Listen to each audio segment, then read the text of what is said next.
A man throws a bowl of salt into a poisoned spring, and the water instantly turns sweet, while the nation of Israel slowly collapses around him. We look at Elisha, and we assume we are just watching Elijah too. Lean. The physical army is so irrelevant to the spiritual reality that Elisha treats them like confused children. The servant's blindness was cured with a single prayer. He finally saw the fire on the mountain. But there is a far more dangerous kind of blindness creeping through the nation. And it is the kind you cannot cure by simply opening someone's eyes. The young servant at Dothan was blind to the presence of God. But the kings of Israel were suffering from a much deadlier condition. They were entirely blind to the absence of God. And this is where the ancient dust of 2 Kings blows right into your living room. You do not usually lose your life to a sudden, dramatic invasion. You do not wake up on a random Tuesday morning and consciously decide to abandon everything you believe. Spiritual collapse is not a sudden explosion. It is a slow, silent leak. It happens while you are sitting in traffic. It happens while the refrigerator hums in the background, and the pale blue light of your phone illuminates your face in the dark. You go to work, you pay your mortgage. You lock your front door. By every external, measurable metric, your life is secure. You look at your bank account, your career trajectory, and your carefully curated reputation. A junior prophet trying to prove he has the same fire calling, weather-controlling power as the man who came before him. And you ask the exact same question King Joram asked the approaching horseman, "Is it peace?" And because there is no immediate crisis, you tell yourself the answer is yes. But underneath the floorboards, the wood is soft. You feel it, even if you refuse to name it. You carry it as a dull ache behind your eyes, a heavy tightness in your jaw when you wake up in the morning.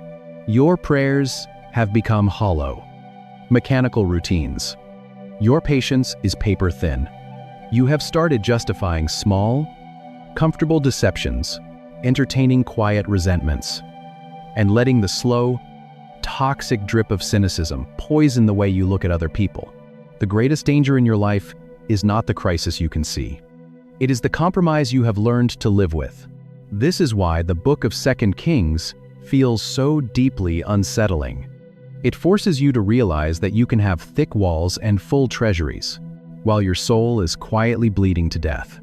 It holds up a mirror and shows you that you can use the vocabulary of shalom without ever submitting to the painful, surgical work of shalom, the making whole.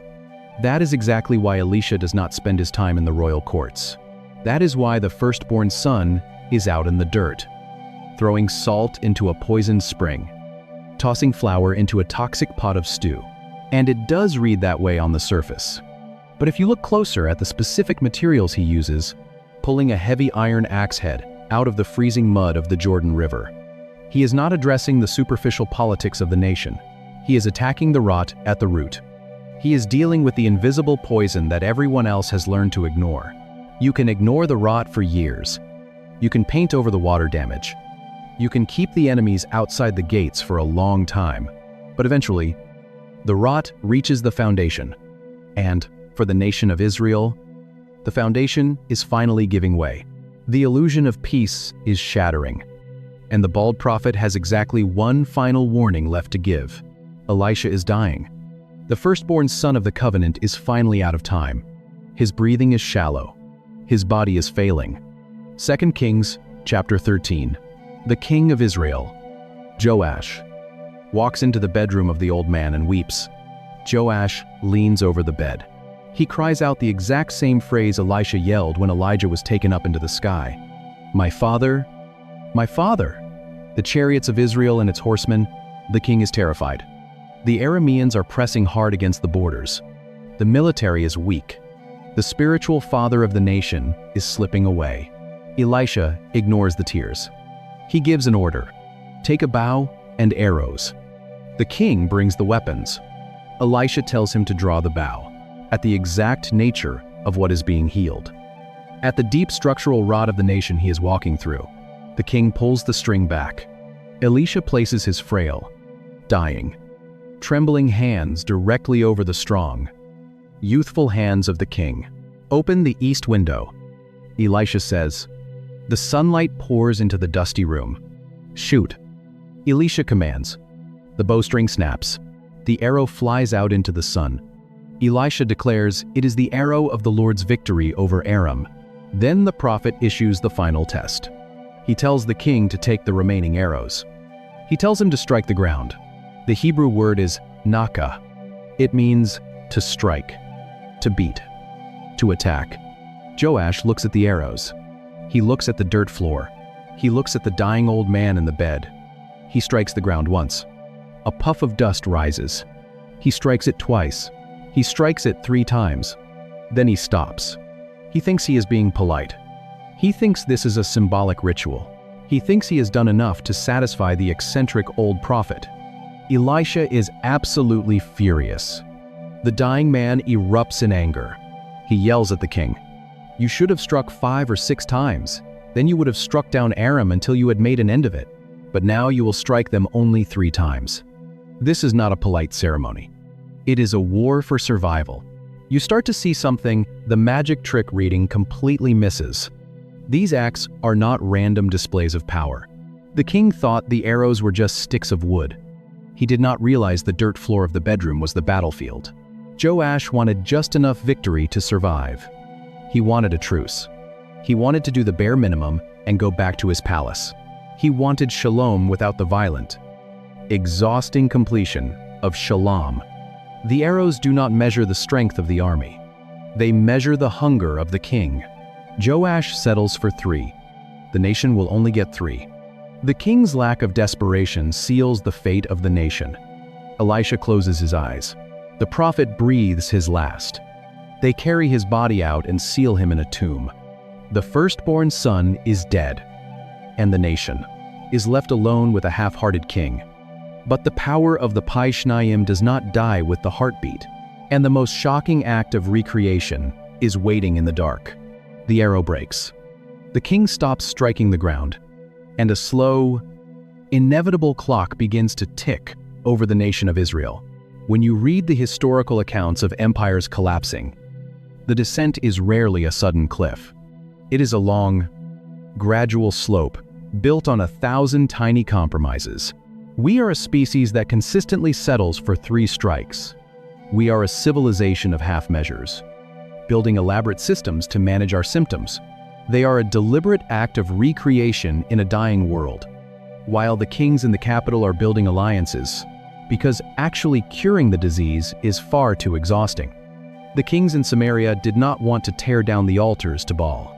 They did not want to dismantle the corrupt economic systems that were crushing the poor.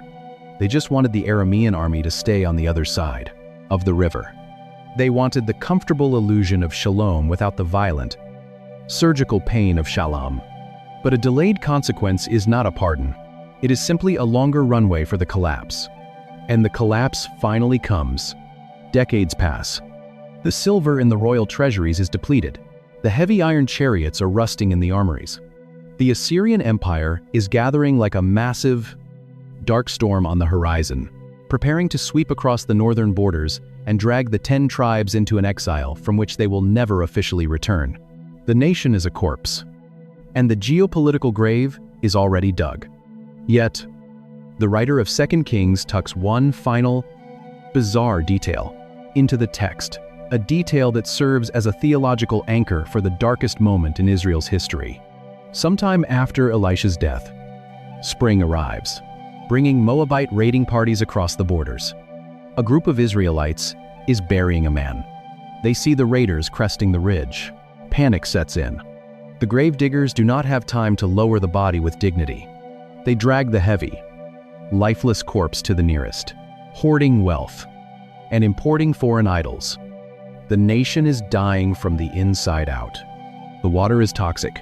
Open rock tomb and hurl it into the pitch-black opening. The body tumbles down the stone incline. It hits the cold, damp earth. It crashes into a pile of dry, brittle bones left resting in the shadows. The bones belong to Elisha. The moment the dead, flesh touches the skeleton of the firstborn son, the man's lungs violently pull in air. His eyes snap open in the dark. The text says he immediately revived and stood on his feet. The prophet is dead. But the Pai Shnayim is not.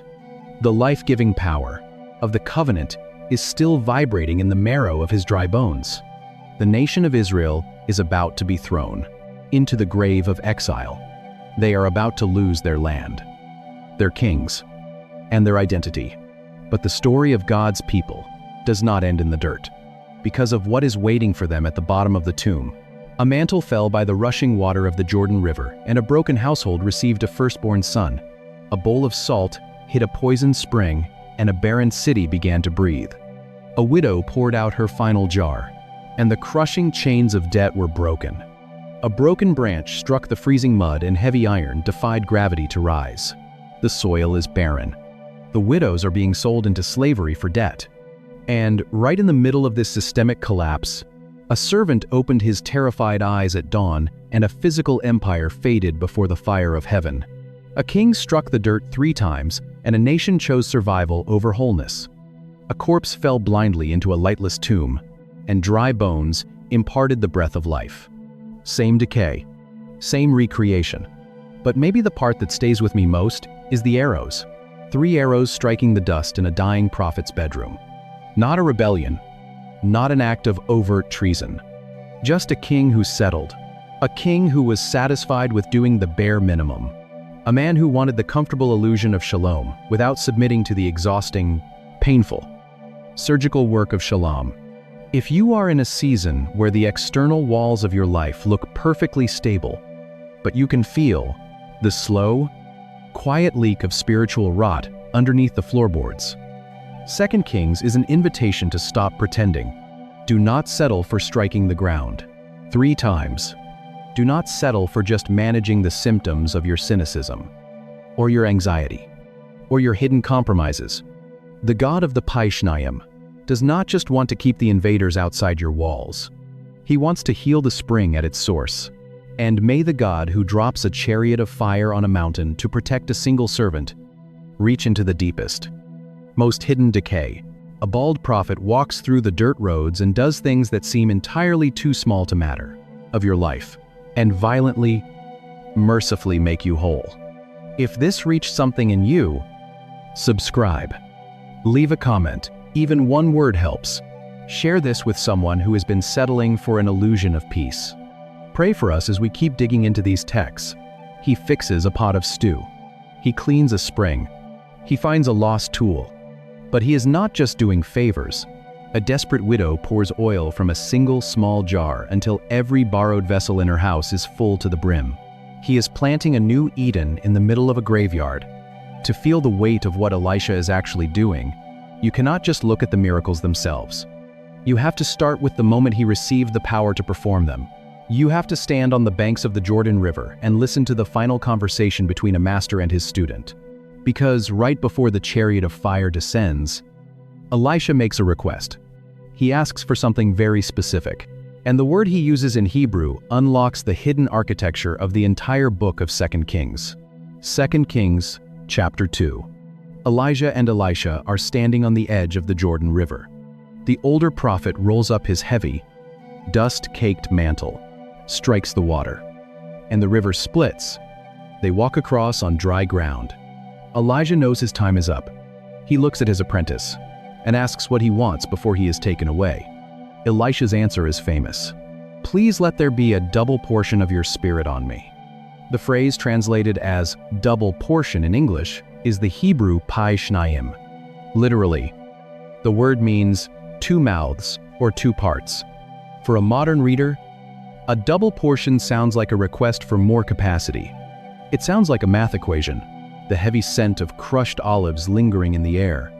A heavy bronze axe head slips from a wooden handle. If Elijah performed 14 miracles, Elisha wants the power to perform 28. We read it as a junior executive asking for a larger budget than his predecessor. But to an ancient Israelite, Pai Shnayim is not a mathematical term. It is a legal one. You find the exact same word in Deuteronomy chapter 21. Verse 17. The ancient law states that when a father passes away, he must acknowledge his firstborn son by giving him a Pai Shnayim, a double portion of everything he owns. The other sons get equal shares, but the firstborn gets twice as much. Why? Because the firstborn was the one legally required to carry the family name, he was the one who had to pay off the family debts, care for the aging widows, and take ultimate responsibility for the survival of the household. That legal context changes everything. When Elisha asks for the Pai Shnayim, he is not asking for twice the magic. He is asking to be the firstborn son. The double portion is not a request for power. It is an acceptance of responsibility. Israel, in the era of 2 Kings, is a broken household. The kings in the capital city of Samaria are bowing to foreign idols. The political leaders are forging alliances with the very empires that will eventually crush them. The spiritual fathers of the nation are corrupt. It's silent, or dead. Elisha is standing by the rushing water of the Jordan, watching his master prepare to leave the earth, and he makes a devastatingly heavy choice. He looks at a dying nation, poisoned by its own leadership and rotting from the inside, sinking deep into the murky, freezing water of the Jordan River. A prophet breaks off a branch, tosses it into the current, and says, "I will take the responsibility for this house." He receives the mantle. The chariot of fire separates them, and Elisha walks back across the Jordan River alone. He is now the firstborn. He is now the one responsible for the survival of the family. And the very first thing he encounters is a city that is literally drinking death. Elisha walks into Jericho. The men of the city meet him at the gates. They have a problem. The city looks prosperous. The location is strategic. The walls are high, but underneath the surface, everything is dying. The water is bitter. The ground cannot hold a crop. It is a city of miscarriages, empty wombs, and barren fields. Elisha asks for a new clay bowl. He asks for salt. He walks to the source of the spring.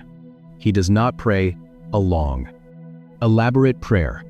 He does not call down fire from the sky like his master. He throws the salt into the water, and he speaks a single declaration from God. "I have healed this water." The bitterness vanishes. The soil breathes. The curse is broken. This is not a sanitation project. It is a reversal of Eden's collapse. And this becomes the rhythm of his entire ministry. The firstborn son goes to work. He does not head to the palace to overthrow the corrupt king.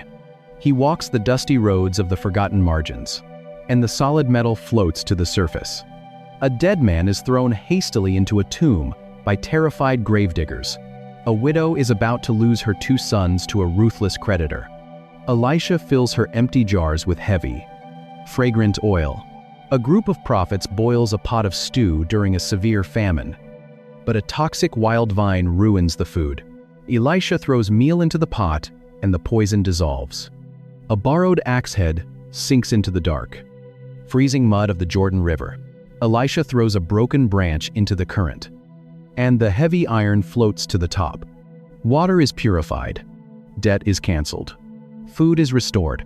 Gravity is defied. These are not random flexes of supernatural muscle. They are targeted strikes against the chaos, infecting the land. Israel is breaking apart at the seams. The nation is tearing under the weight of its own rebellion and idol worship. The covenant is shattered, but wherever the bald prophet walks, the fabric of creation knits back together. He brings life to the places the royal administration has abandoned. He is holding the line. He is patching the bleeding wounds of a society that is bleeding out. But the men in the capital city do not see the bleeding. If you ask the kings in Samaria, the economy is stable. The military is strong. The borders are secure. They have a specific word they use to describe the state of the nation. It is a beautiful, comforting word, but it is a devastating lie. His lifeless corpse tumbles down, striking a pile of dry, brittle bones left behind by a prophet. And the dead man immediately stands up. The kings of Israel hide behind a single word. You hear it echoing through the royal courts of Samaria in the 9th century BC. You hear it shouted from watchtowers, whispered in diplomatic tents, and stamped onto the treaties signed with foreign empires. The word is peace. 2 Kings, chapter 9, verse 17. A watchman stands on the high stone wall of Jezreel. He looks out over the arid valley and sees a thick cloud of dust rising on the horizon. A horseman is approaching fast. He reports it to King Joram, and the king issues an immediate order. Send a horseman to meet them, and let him say, "Is it peace?" The word the king uses is the Hebrew shalom. It appears hundreds of times in the Old Testament, and its range of meaning is far wider than the English translation suggests. For a modern reader, peace is simply the absence of conflict. It is a quiet afternoon. It is the cessation of hostilities. It is a signed treaty that keeps the borders secure so everyone can go to sleep. But the noun shalom comes from the Hebrew root verb shalom, and shalom means to make whole. It means to complete, to restore a broken thing to its original state, to pay a debt in full. In Exodus chapter 22, when a man steals an ox, his lungs pulling in air. It is one of the strangest collections of events in the ancient texts, and the law demands he pay it back. The verb used for that restitution is shalom. That root changes everything. Shalom is not the absence of war. It is the presence of wholeness. If discovering the original meaning of these ancient words is shifting how you read your Bible, you're exactly who this channel is for. Drop a thought in the comments and hit subscribe, because every week we dig past the English translations into the dirt of the original text. So King Joram asks for shalom, but he is asking the wrong question. He is living in a linguistic delusion. Joram wants the absence of an invading army, but he has no interest in restoring the brokenness of his nation. He wants quiet borders while the heavy, sweet smoke of incense burns for Baal on the high places. He wants economic stability while the poorest widows are being sold into slavery for the price of a pair of sandals. He wants the fruit of shalom without the hard, bleeding labor of Shalem. The administration in Samaria thinks because their palace walls are thick and their military alliances are documented, the nation is secure. They cannot see the spiritual rot eating through the floorboards of the covenant. They are entirely blind to the reality of what is actually happening in the unseen realm. And that blindness reaches its absolute peak a few chapters earlier. Most people read the book of 2 Kings and see a random assortment of magic tricks. An actual empire marches across the border under the cover of darkness, surrounding a sleepy town in the hills, hunting for one bald prophet. A young servant wakes up before dawn in the hilltop town of Dothan. He walks outside into the cool, blue morning air. He rubs the sleep from his eyes, looks down into the valley, and his blood runs cold. The king of Aram has grown tired of Elisha intercepting his military secrets. He has sent an entire heavy division under the cover of night. The town is completely surrounded. Horses pull at their bits. Heavy iron weapons catch the first pale glimmers of the morning sun. The smell of dust and sweat settles over the olive groves. The servant runs back inside, his voice shaking with pure panic. "Alas, my master, what shall we do?" The young man is calculating the odds of survival based purely on what his physical eyes can process. Flesh and blood versus flesh and blood. Sword versus bone. He expects the bald prophet to run. He expects him to hide, to panic, to surrender. Elisha does not move. He does not pick up a weapon. He does not negotiate. He simply looks at the terrified young man and says, "Do not be afraid. For those who are with us are more than those who are with them." It is an absurd statement. It reads like a disjointed highlight reel of a prophet named Elisha, performing bizarre, almost domestic miracles. There are two of them inside the house. There is an empire outside the door. Then Elisha prays a single, devastating sentence. "Lord, I pray you, open his eyes that he may see." The text says, "The Lord opens the servant's eyes," and he looks back at the mountain. The empty groves are gone. The quiet hills are gone. The mountain is entirely engulfed in fire. Horses of flame pull chariots of burning light. They stand shoulder to shoulder, encircling Elisha, stretching all the way up the ridges and into the atmosphere. The Aramean army is standing at the bottom of a valley, completely unaware that they are surrounded by the overwhelming, blinding artillery of heaven. The Arameans did not bring an army to crush a prophet. They brought an army to a cosmic ambush. The servant thought the most real thing in the world was the iron outside the gates. But the iron is a shadow. The fire is the reality. The true power is not the king who controls the borders. It is the God who controls the breath of the king. Elisha is operating as the firstborn. He is holding the Pai Shnaim. He does not even ask the fire to strike the Arameans. He simply blinds them, leads them into Samaria by the hand, feeds them a massive feast, and sends them home,